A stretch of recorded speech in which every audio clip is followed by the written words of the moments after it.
Përshëndetje, sot do flasim për gjymtyrët kryesore të fjalisë, për kryefjalën.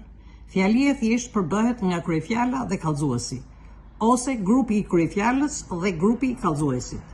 Gjymtyrët kryesore të fjalisë janë kryefjala dhe kallëzuesi.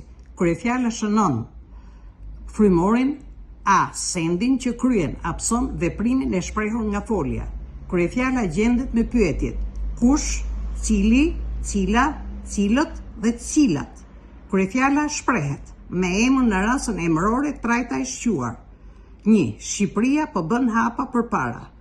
Shqipëria është kryefjala. 2. Me përemër.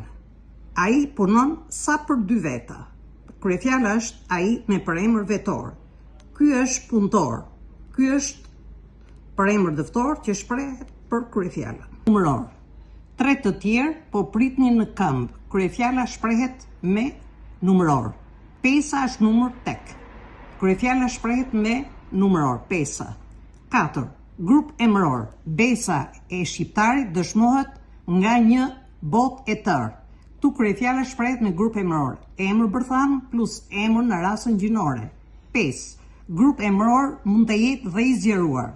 Këngët tona popullore janë gjithmonë burim frymëzimi për artistët tanë.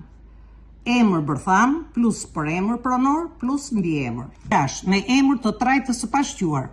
Frynin era dhe bimin shira pa pushim. Kryefjala këtu është shira dhe era me emër të trajtës së pashquar. Rendi i kryefjalës është zakonisht para kallëzuesit. Për tu theksuar vendoset dhe pas tij.